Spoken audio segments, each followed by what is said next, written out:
A quick note before we start today's show.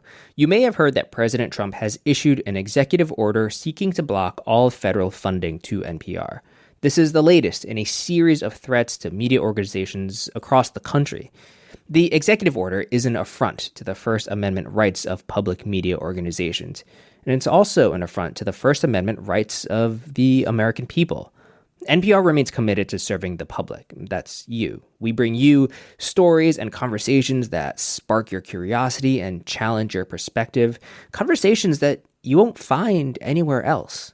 This is a pivotal moment. It's more important now than ever that every supporter who can contribute comes together to pitch in as much as they are able. Visit donate.npr.org now to give.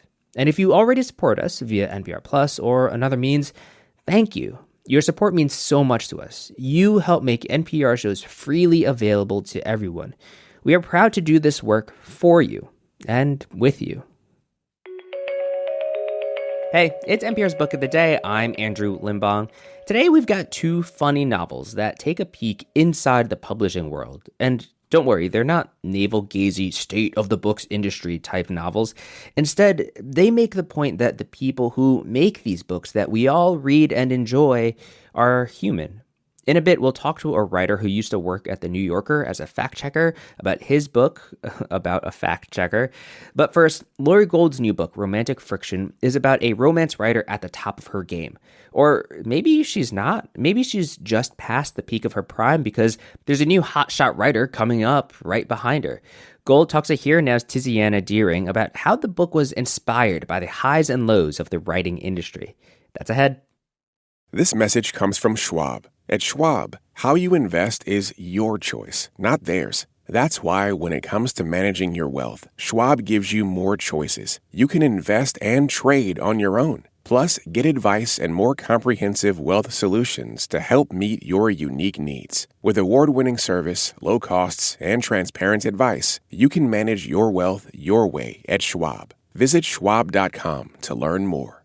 This message comes from Discover. Are you still quoting 30-year-old movies? Have you said cool beans in the last 90 days? Do you think Discover isn't widely accepted? If this sounds like you, you're stuck in the past. Discover is accepted at 99% of places that take credit cards nationwide. And every time you make a purchase with your card, you automatically earn cash back. Welcome to the now. It pays to Discover. Learn more at discover.com/credit card, based on the February 2024 Nielsen report. Support for NPR and the following message come from Betterment, the automated investing and savings app. CEO Sarah Levy shares why they provide tools and technology for retail investors, small businesses, and independent investment advisors. At Betterment, there is one unifying idea, which is the idea of expanding access. Historically, great financial advice was reserved for the wealthy, and what technology has done is basically lowered the barrier to entry and created an on-ramp for people earlier in their financial journey to get access to great advice. The same is true for small businesses, where mid and small-sized businesses have not historically been able to afford a retirement solution for their employees. So again, Betterment's technology allows smaller and smaller companies to attract the best employees. And then lastly, for financial advisors, what we've done again is expanded access by automating and using the scale that technology can provide. Learn more at Betterment.com. Investing involves risk. Performance not guaranteed.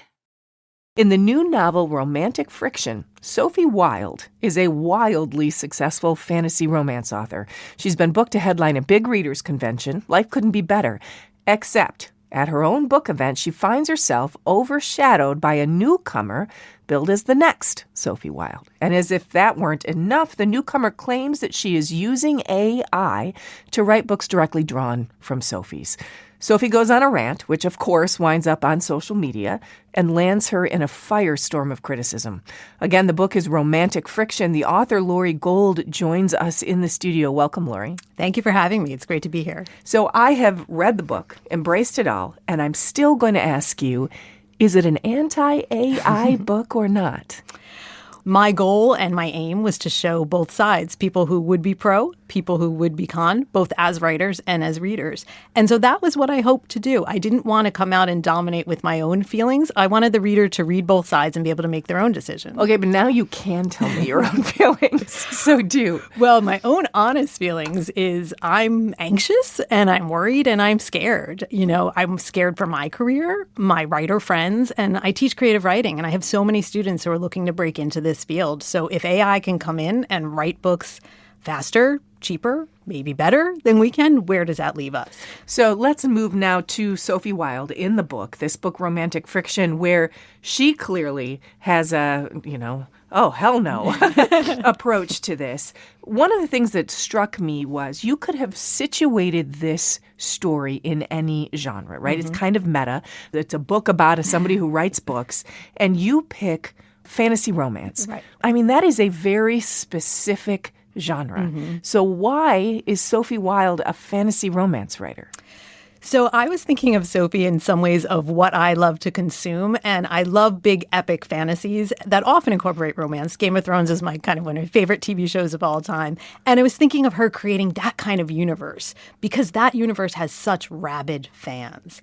And romance readers are well known for being ravenous, and they read every book that their favorite romance writer puts out. So to me, if I'm thinking about who is an author in the best position to have fans root for her and be behind her, it's an author with a huge following that the fans are used to embracing their author fully. And she's going to find out her fans maybe aren't so much behind her. Some of them are embracing this new AI author. Well, and this was fascinating. And this is this plot development I'm going to give here is early in the book, so I'm not spoiling the whole book. But we find out pretty quickly that this, quote, new Sofie Wilde named Hartley argues that she used AI to write Sofie Wilde-ish books because she wasn't getting enough Sofie Wilde from Sofie Wilde, which was a really interesting idea. It's like fan fiction meets RoboCop. Yeah, that's really true. And I think part of that is a little bit of a critique of our world of entertainment because we're used to getting things now, whether it's a Amazon delivery or whether it is entertainment. You can go on Netflix and binge 20 seasons of Meredith Grey on Grey's Anatomy in a weekend if you've got that much time. We're used to getting I love Meredith and I love Grey's Anatomy, but that would be a lot of time. Right. But we're used to that. We're used to being able to click and get what we want. So if we can't get that from authors because it takes much longer to write a book, what does that mean? And are we just going to eventually get used to that and we want our entertainment now and instantly? So Sofie Wilde, then, in this situation, now she's got this conflict in this drama, right? And we have two other things going on here which are fascinating to me. One is she is sort of almost the stereotypical lone wolf. Mm-hmm. And that's by her own admission that she's almost the stereotypical lone wolf. But she finds herself in a situation where she's with a large group of other women authors who want some interdependence that she doesn't want. And the gender dynamics there, especially in this romance fantasy writer space, felt pretty intentional. She's a self-proclaimed outcast. She is focused on her career, and she spent her whole life to the detriment of friendships and family, building this career she has. She is not bonding with the other authors because she feels like she doesn't need them. Her career and her fans are all she needs. That was a purposeful storytelling aspect for me to work on because I felt like that's the kind of character who will be even more offended, feel even more indignation and even more betrayal when this career she's worked so hard for is about to be taken from her. Did you know Sofie Wilde's in your own career? So I will say Sofie is not me. She's not any author I know. She's an amalgamation of all of the authors I know who are struggling really hard to do this career. And I do know some who are quite successful, and they are rightly very protective of their career and how they present themselves and what they present to their readers. And you're now in the public eye when you get to that level. So she's a little bit of pieces of everybody I know in the industry as a whole. So last other sort of theme here is the social media theme, right? Mm-hmm. We first sort of trip that tripwire when she makes a rant. And as she's ranting, you just know, right? You just know somebody's videotaping this, right? You just know it's going to wind up on social media. Always. But there is this engine to the fame, especially as this book conference happens, right? That completely exists in the world of social media. And you paint, my word, not yours, a somewhat cynical picture of the way books that seem to go viral are, in fact, very heavily manipulated to be popular in this new social media world. Do you feel cynical about that? You know, I will admit that I do feel cynical about that. And I think it's partly a fact that there's so many books published. I think the statistic from the last year is something like 500,000 traditionally published books and 2 million a year total, which then includes self-published books. That's a lot of competition. How do authors stand out in that world? When you're talking about the traditionally published world, you're looking at publishers who buy a lot of books, and they frankly can't support them all at the same level. So some authors are going to get more support. And for those who don't know, that means more marketing support in terms of an ad in Times Square on a billboard. It's a book tour that they're going to put you on. It's a festival they're going to send you to. You get more support at different levels of your career. So that is an inherent fact of the industry that I think many people don't know. And as part of that is publishers do push you on social media. There are paid influencers. I don't think that comes as a surprise to many people that influencers get paid. Many influencers, not all, but many do get paid in some capacity, whether it's a sponsorship or actually monetary, to support any kind of product. And a book is a product, and it is marketed that way as well. So it's hard to not have some sort of cynicism on that. The other side of that, which I do hope comes across in the book as well, is there are people who are just love books. And they're this Bookstagram community that many people do put it out on their own, and they're very supportive of authors and books. So there's this push-pull between that cynicism of it and, frankly, the dollars and cents behind it. But then there are the fans who really do just love books and are trying to promote books. And I wanted to show both of that. So you say in your afterword that this book is, quote, an open love letter to an industry that has the highest of highs and the lowest of lows. Somewhere in this book, in Sofie's highs and lows, do we see echoes of your own? Absolutely. Everything that happens in this book, whether it's to Sofie or other authors or other experiences that are relayed in the book, is either directly from my own experience or from authors I know well who have shared their private experiences with me. And again, everything has changed, so it's not exactly someone's experience. But sure, there is that, and I have high days and I have low days, as I think any author does at every level. What's a low day? So a low day can happen in lots of different ways, but I actually will pull for something from the book that is from my own experience, and it's Sofie's experience. She discusses being at a festival, and a bookseller is in front of her, and a bookseller is flipping through a book that is very much in Sofie's style, a fantasy romance. And the bookseller says something along the lines of, "Oh, yeah, I read that kind of stuff, fantasy or romance. Well, I don't really read it. I listen to it, on audio, when I'm unpacking the dishwasher or on the treadmill, when I don't really have to pay attention." Ouch. And that was something that was said to me at a festival from a bookseller directly about my genre at that time, which was young adult contemporary fantasy. That was a hard day and hard moment, and I don't know what the response to that is, but you have to kind of pick yourself up and move on and take that with you and maybe put it in a book one day. And how about a high day?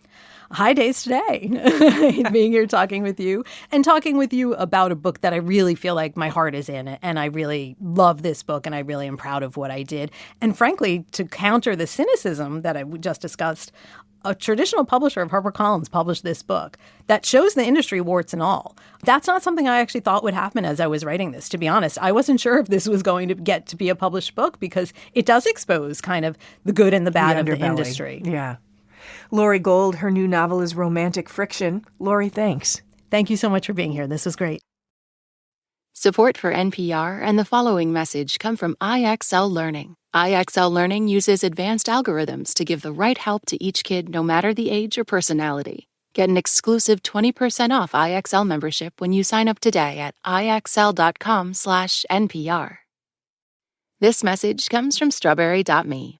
You've worked hard to get where you are. But what's next? Strawberry.me Career Coaching helps professionals like you take the next big step with confidence by matching you with a certified career coach who understands your goals and challenges. This isn't just advice. It's a personalized, results-driven approach to uncover hidden strengths, overcome obstacles, and accelerate your career growth. Visit strawberry.me/NPR to claim your $50 credit. Support for NPR and the following message come from Betterment, the automated investing and savings app. CEO Sarah Levy shares how Betterment utilizes tech tools powered by human advice. Betterment is here to help customers build wealth their way.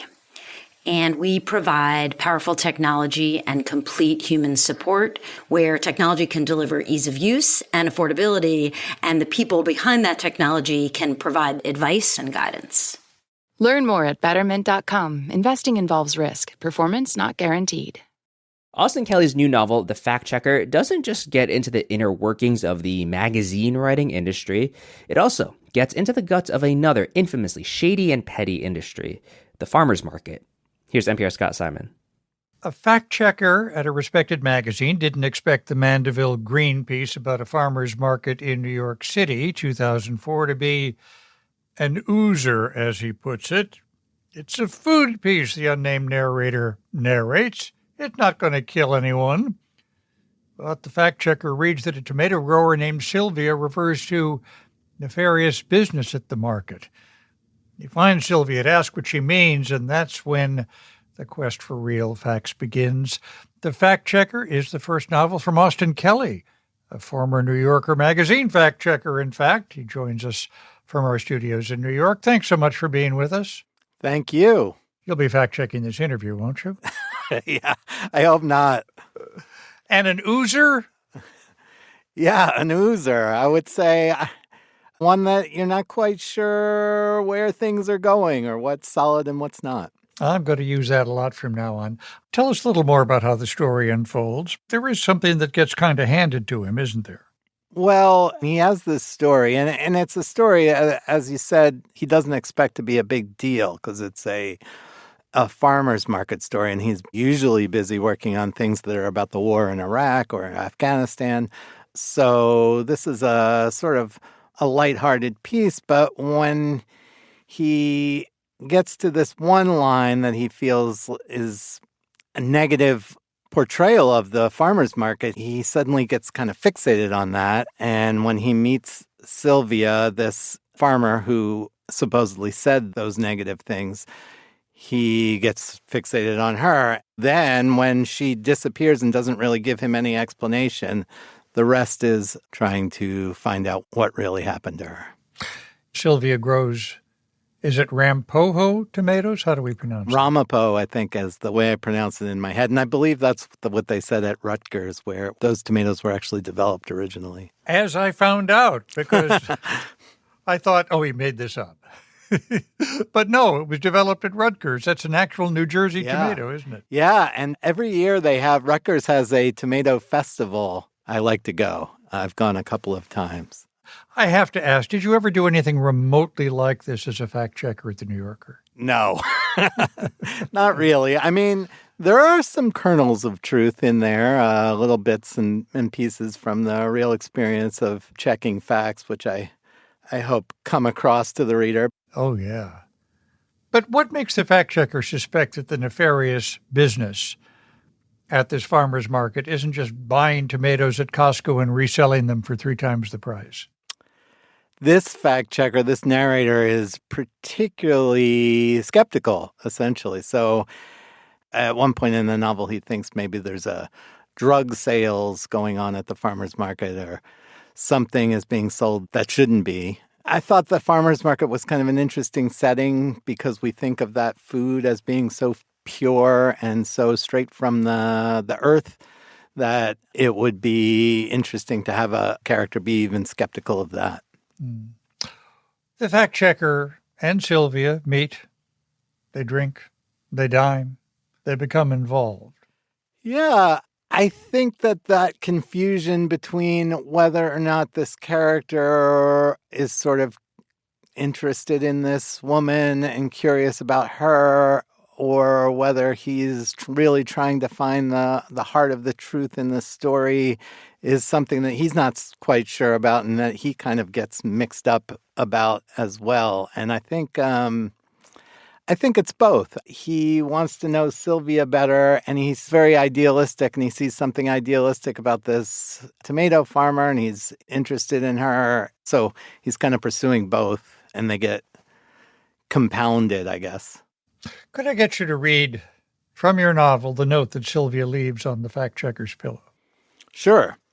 The note said, "Dear fact checker, sorry to leave so early, but I have to take care of some things. You were right about that. Anyway, thanks. I'll call you in a few days. XO, Sylvia. P.S. Yes, let's do it." Let's do what? Yes, let's do what? I mean, that's the big question that I think he wants to pursue at the end, and he doesn't know what exactly she meant by that. Yeah. Can you share with us a fact that you checked years ago at the New Yorker that still kind of astounds you? Well, right in the very beginning of the novel, I mention talking to Shaquille O'Neal's girlfriend. Yes. And this came from a real profile of Shaquille O'Neal. About the tattoos, as I recall. Yeah. She had to take his shirt off to check the spelling of the tattoo that was right next to his navel, which I think was Lil Warrior. And I remember it very well because I could hear him kind of snickering in the background.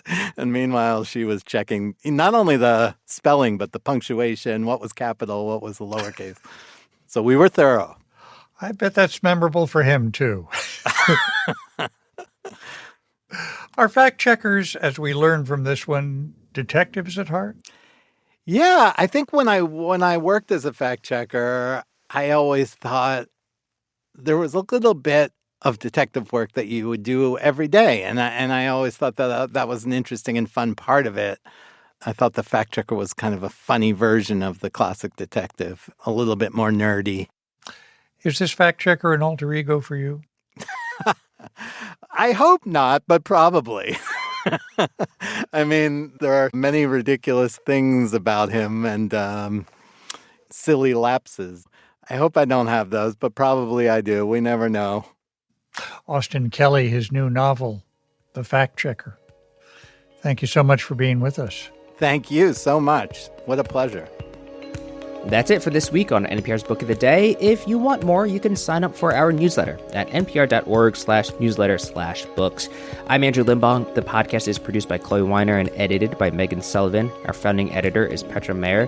The show Elements for this week were produced and edited by Adriana Gallardo, Barry Gordimer, Michael Scotto, Todd Muntz, Ashley Locke, Melissa Gray, Gabe O'Connor, Michaela Rodriguez, Samantha Raffleson, Emiko Tamagawa, Ed McNulty, and Samantha Balaban. Yolanda Sanguini is our executive producer. Thanks for listening.